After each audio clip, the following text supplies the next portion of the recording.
and the second caliph, Umar, sent the Muslims to the great countries to fight the pagans. When we reached the land of the enemy, the representative of Khosrau, Persia, came out with 40,000 warriors. And an interpreter got up saying, "Let one of you talk to me." Al-Mughira replied, "Our Prophet, the Messenger of our Lord, has ordered us to fight you till you worship Allah alone, or give jizya, tribute.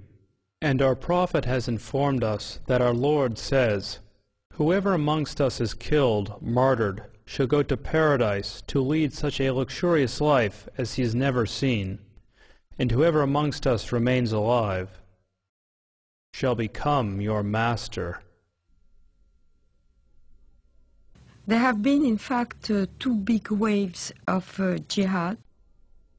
The Arab waves, which started in the 7th century, and in the course of 1 century only, has Islamized a huge territory, mainly Christian territory, from Portugal till Armenia,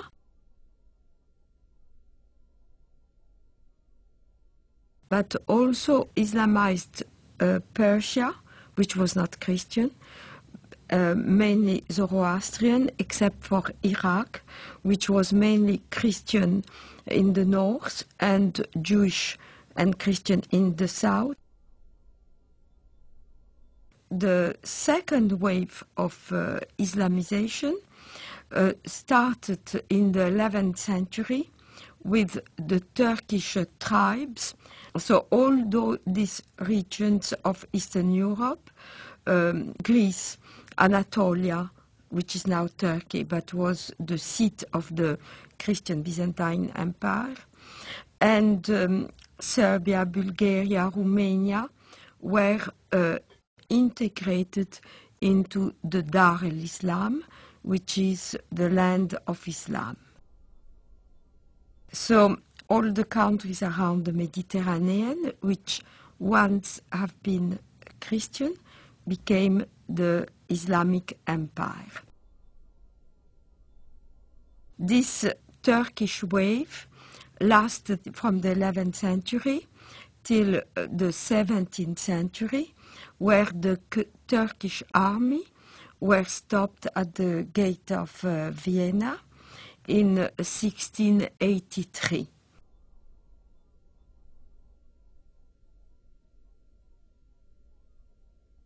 The Crusades are not understood in Muslim world today very differently to the way they are understood in the Western academia and in the discourse of the Western elite class. Both talk of the Crusades as an aggressive war of conquest by Christian Europe against peaceful, innocent Muslims. One may ask, however, what were those Muslims doing in the Holy Land in the first place? Well, what happened is that Muhammad and his successors waged a series of wars of conquest, and in one such onslaught, in the 4th decade of the 7th century, the Holy Land, Palestine, Israel, was conquered by Muslims. And so when Seljuk Turks started interfering with the ability of Christian pilgrims to go to the Holy Land, to go to Jerusalem, and when their physical safety was no longer guaranteed, the Western Christians acted not only as reconquerors of a land that had been once theirs, they also acted as, quite rightly one might say, protectors of their holy places. Now, a defensive war in the case of the Muslims is even a war of conquest, because they're obligated to spread Islam. But a land which had once been Muslim, in particular, must be reconquered, and the jihad is the rightful name of that war of reconquest. So they could never accept the Crusader states in Antiochia and Jerusalem, because they were Dar ul-Harb reinstated into Dar ul-Islam. And this is a contemporary aspect of the Israeli-Palestinian conflict, of which many Westerners are not fully aware. Exactly the same psychology that prompted Saladin and others to fight the Crusaders is now motivating Hamas. In both cases, it is not only a matter of the nationalistic desire of Arabs to expel European or Jewish settlers, it is also the Quranic obligation of all good Muslims to make sure that the land once ruled by Muslims will be reverted to their rule. From the British historian Hilaire Belloc's The Great Heresies, 1938. It has always seemed to me possible, and even probable, that there would be a resurrection of Islam, and that our sons or our grandsons would see the renewal of that tremendous struggle between the Christian culture and what has been for more than 1,000 years its greatest opponent. The suggestion that Islam may re-arise sounds fantastic, but this is only because men are always powerfully affected by the immediate past. One might say that they are blinded by it.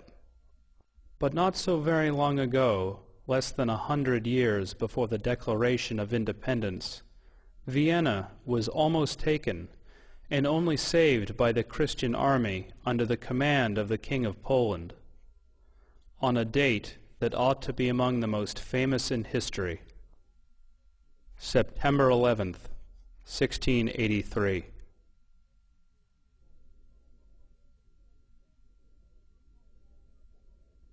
On September 11th, 1683, the siege of Vienna was broken. That was the high point of Islamic Jihad expansion into Europe. After that, Islam went into decline, and the Islamic world was colonized and in a drastically weakened state. It seems very likely, almost certain as far as I'm concerned, that Osama bin Laden chose September 11th in 2001 to signal that the decline of the Islamic world was over and that the jihadists were back and were going to pick up where they left off in Vienna in 1683. If we look at the tectonic plates between Islamic world and non-Islamic world today, we notice something very interesting, that even very diverse Muslim societies, which cannot be easily branded under one civilizational label, have something in common, and it is the tendency to be in conflict with their neighbors. If we look at the extreme southeastern outreach of Islam, we see East Timor, where Indonesian Muslims slaughtered a third of the population of this former Portuguese colony, who are, by the way, Roman Catholics. In southern Philippines, we see an extremely violent Islamic rebellion, which has been simmering and becoming more or less violent for years. In Indonesia itself, we had religious conflict in the Spice Islands, where the beleaguered Christian minority is in danger of extinction. We have very active Islamic movements, both in Thailand and in China, in Xinjiang.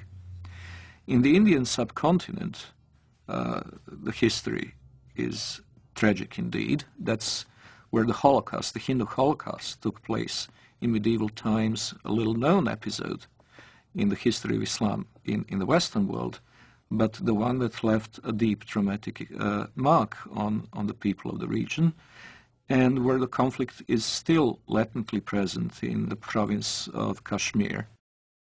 In Africa, there is the constant war in Sudan, which finally has gained some prominence in the Western decision-making circles, but which has been going on for 20 years. And it's impossible to estimate the number of lives it has claimed, but it certainly goes into many hundreds of thousands. There is the constant instability in Nigeria between the resurgent central and northern states, which are increasingly pressurizing the government in Lagos into accepting Sharia law as the law of the land in those provinces. And of course there is Mauritania, where Muslims constantly battle non-Muslim southerners. Then there is of course the Caucasus, Chechnya, And in Europe itself, we have the conflict in the former Yugoslavia between the Bosnian Muslims and Serbs and Croats respectively, and the conflict between the Albanians and the Serbs, Albanians and the Macedonians, and quite possibly before too long, Albanians and Greeks.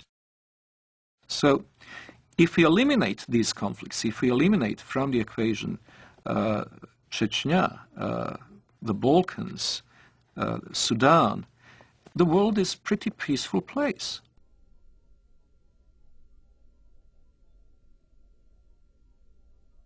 If we eliminate from the terrorist equation, terrorist acts carried out by the Muslims over the past 5 years, we would come to realize that the war on terror is unnecessary because terror is not a very big problem.